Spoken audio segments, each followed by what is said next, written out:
My name is Scott Ryan. Did you need more? You don't know who I am?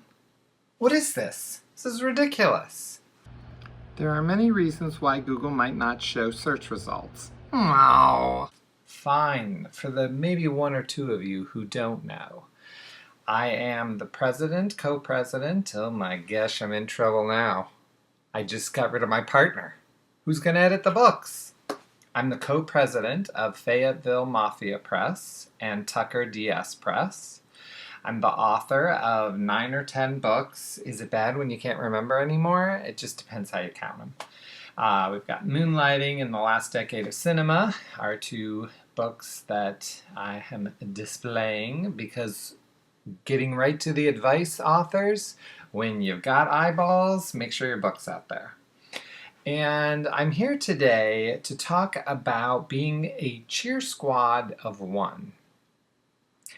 Recently, I'm working on a new book, and it's about the music of Twin Peaks.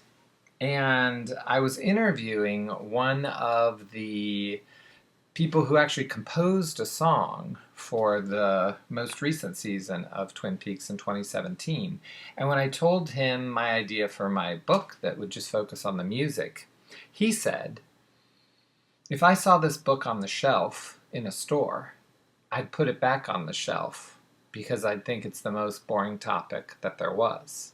And this is someone who actually created some of the music. And I immediately said to him, oh, I long gave up being interested in what other people thought was interesting. I can only do what I'm interested in. And that becomes a tricky topic. And I think it's something that's so important to focus on when we're in this age of social media, where there are likes and there are stars and reviews and, this feeling that that stuff is real.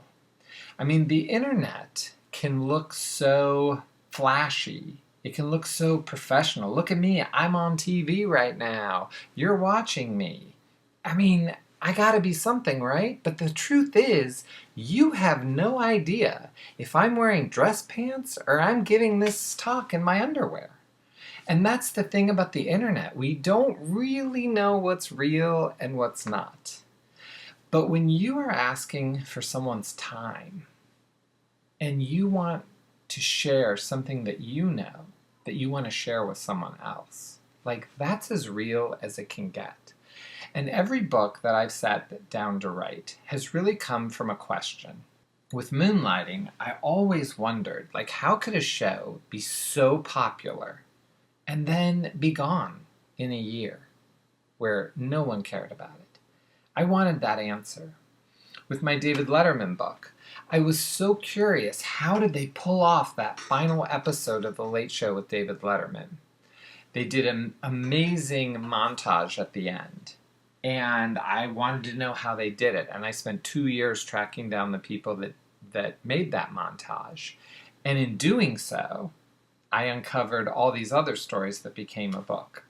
With The Last Decade of Cinema, do you see how I'm promoting myself here? Do you see how clever I just did that? I'm here to motivate you to become better writers and to get you to focus on what's important, which is the work. That's my job here today. But you see how I'm slipping in a couple of my titles? And wasn't it so natural? That's what you gotta be as a writer. That's one aspect of it. And, oh, wait a minute, I'm getting a text here. Oh, okay, yeah, I gotta do that. Oh, and then there's this tweet. Let me check. Focus, friends. Focus. The whole world is set out to stop us from focusing. That is what we're doing all the time. We have all these people coming at us, and all we need to do is sit down and write. Be a cheer squad of one. Is it more exciting to have a whole line of cheerleaders? I don't know. I don't even know what that would look like.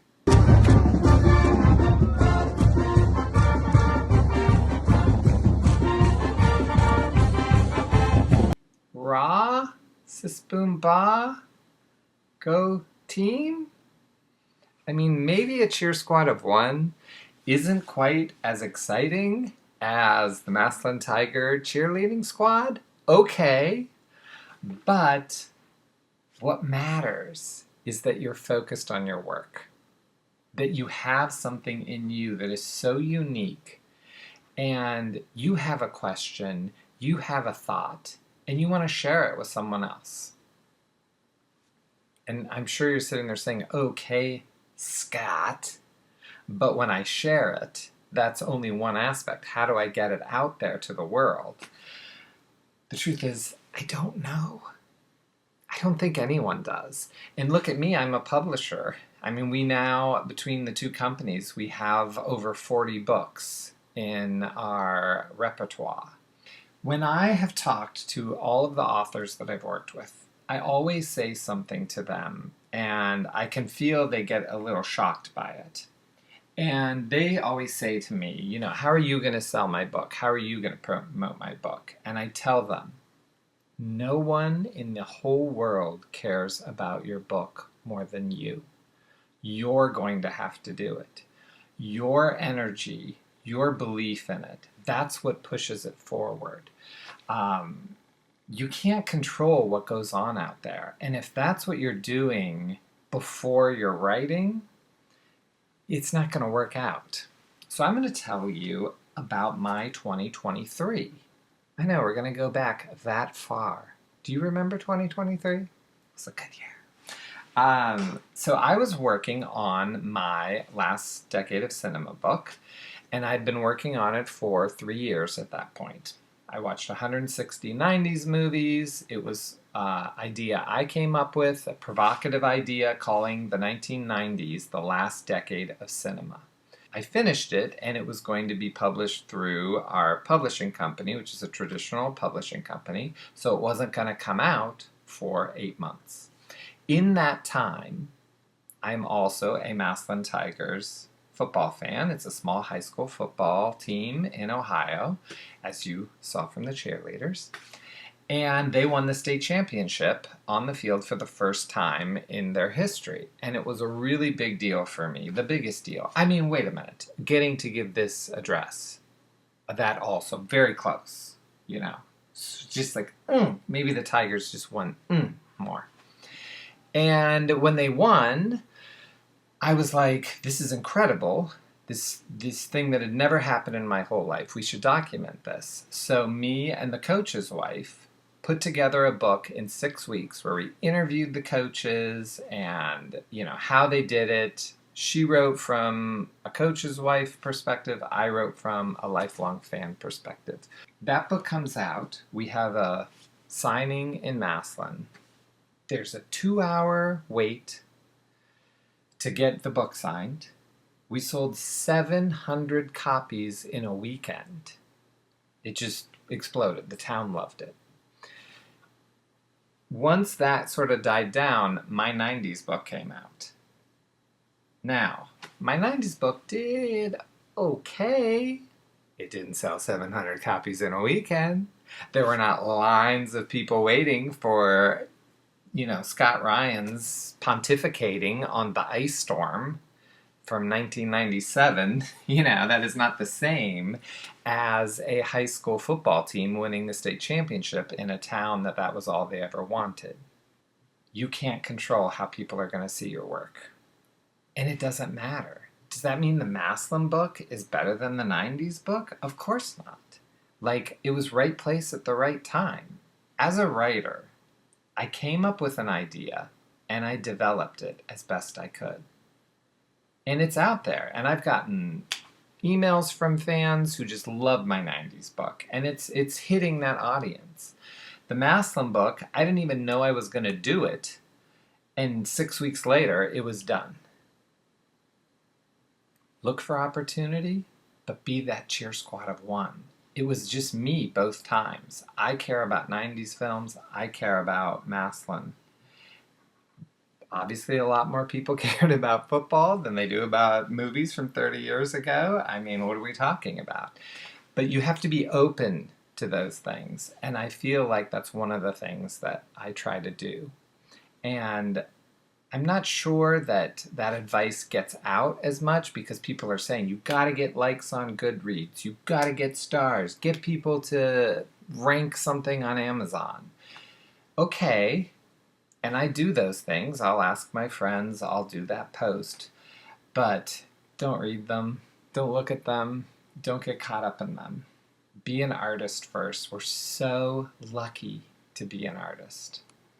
I don't know if this comes across as being like as positive as I want it to be, but I want it to feel like empowering and positive.